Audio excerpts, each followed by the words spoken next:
नमस्कार। चलिए आज बात करते हैं उस खबर की जिसका हजारों कैंडिडेट्स को बेसब्री से इंतजार था। जी हां, वेस्ट बंगाल सिविल सर्विस 2024 का ऑफिशियल नोटिफिकेशन आ गया है। तो बिना देर किए सीधे जानते हैं कि इस बार इसमें क्या-क्या है। तो इंतजार अब बिल्कुल खत्म हो चुका है। West Bengal public service commission ने मतलब WBPSC ने आखिरकार WBCS 2024 एग्जाम के लिए ऑफिशियल अनाउंसमेंट कर दी है। ये उन सभी के लिए एक बहुत बड़ी खबर है जो इस प्रतिष्ठित सर्विस का हिस्सा बनना चाहते हैं। तो आज हम क्या-क्या जानने वाले हैं। सबसे पहले नोटिफिकेशन की मेन डिटेल्स, फिर देखेंगे कि कौन-कौन अप्लाई कर सकता है, एप्लीकेशन प्रोसेस और डेट्स क्या हैं, एग्जाम का स्ट्रक्चर कैसा होगा और आखिर में अब आगे क्या करना है। सब कुछ एकदम साफ हो जाएगा। तो चलिए सबसे पहले नोटिफिकेशन की जो ऑफिशियल डिटेल्स हैं उन पर एक नजर डाल लेते हैं। देखिए, सबसे पहले तो ये एडवर्टाइजमेंट नंबर नोट कर लीजिए 8/2024। आगे किसी भी कम्युनिकेशन के लिए ये काम आएगा। और हाँ, परीक्षा का पूरा नाम है West Bengal civil service executive examination 2024। पहला पड़ाव होगा प्रिलिमिनरी एग्जाम, जो कि एक तरह का स्क्रीनिंग टेस्ट है मेंस के लिए। लेकिन यहां सबसे हैरान करने वाली बात है इसकी टेंटेटिव डेट मार्च 2026। जी हां, बिल्कुल सही सुना। इसका मतलब यह है कि तैयारी के लिए लगभग 2 साल का वक्त है, जो कि एक बहुत ही बड़ा मौका है। तो सवाल ये है कि कौन इस परीक्षा के लिए अप्लाई कर सकता है। चलिए अब एलिजिबिलिटी क्राइटेरिया को अच्छे से समझते हैं ताकि ये पता चल सके कि इस दौड़ में शामिल होने की योग्यता है या नहीं। एजुकेशन क्वालिफिकेशन की बात करें तो ये बहुत सिंपल है। अगर किसी रिकॉग्नाइज्ड यूनिवर्सिटी से किसी भी सब्जेक्ट में ग्रेजुएशन की डिग्री है तो बस एलिजिबिलिटी पूरी है। ये इस सफर का पहला और सबसे जरूरी दरवाजा है। अब आते हैं एज लिमिट पर, जो अलग-अलग ग्रुप्स के लिए अलग-अलग है। ग्रुप ए और सी के लिए एज 21 से 36 साल के बीच होनी चाहिए। अगर इंटरेस्ट पुलिस सर्विस यानी ग्रुप बी में है तो मिनिमम एज 20 साल है और ग्रुप डी पोस्ट्स के लिए अपर एज लिमिट को 39 साल तक रखा गया है। रिजर्व कैटेगरीज के कैंडिडेट्स के लिए अपर एज लिमिट में छूट भी है। SC/ST कैंडिडेट्स को 5 साल की छूट मिलेगी और OBC कैंडिडेट्स के लिए ये छूट 3 साल की है। खास तौर पर ग्रुप बी, जो कि पुलिस सर्विस से जुड़ा है, उसके लिए कुछ फिजिकल स्टैंडर्ड्स भी हैं।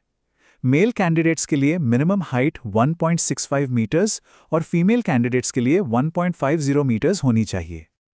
तो अब जब एलिजिबिलिटी का पता चल गया है तो अगला स्टेप क्या है? चलिए अब एप्लीकेशन प्रोसेस की डिटेल्स को समझते हैं। मतलब फॉर्म कब और कैसे भरना है। इन डेट्स को तो कैलेंडर में अभी के अभी मार्क कर लेना चाहिए। एप्लीकेशन प्रोसेस 8 नवंबर 2025 को शुरू होगी और 9 दिसंबर 2025 को खत्म। और हाँ, एक बहुत ज़रूरी बात, अगर फॉर्म भरते हुए कोई गलती हो जाए तो घबराने की ज़रूरत नहीं है। 12 से 18 दिसंबर के बीच उसे ठीक करने का मौका भी मिलेगा।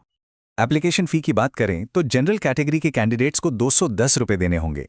ये एक नॉन रिफंडेबल फे है। और यहाँ एक अच्छी खबर भी है।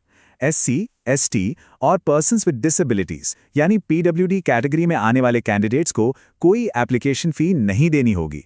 उनके लिए एप्लीकेशन बिल्कुल फ्री है।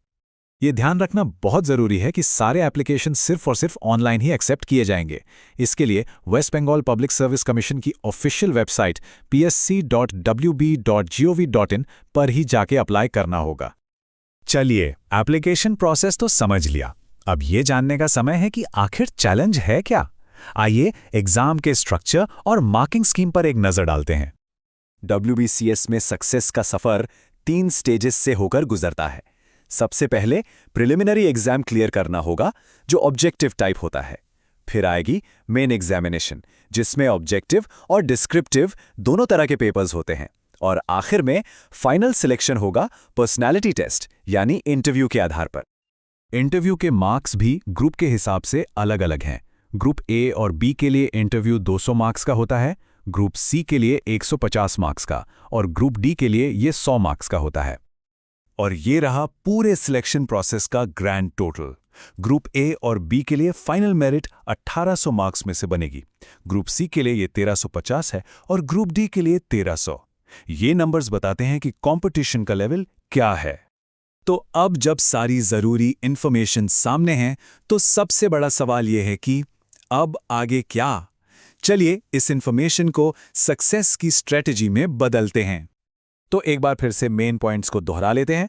नोटिफिकेशन ऑफिशियल है, अपनी एलिजिबिलिटी अच्छे से चेक कर लें, एप्लीकेशन डेट्स को याद रखें और राहत की बात यह है कि एग्जाम पैटर्न में कोई बदलाव नहीं है। अब जब सारी जानकारी बिल्कुल साफ है तो एक ही सवाल बचता है, क्या इस लंबी लेकिन कामयाब होने वाली यात्रा पर निकलने की तैयारी है? ये फैसला अब हर कैंडिडेट को खुद लेना है। तैयारी के लिए ढेर सारी शुभकामनाएं।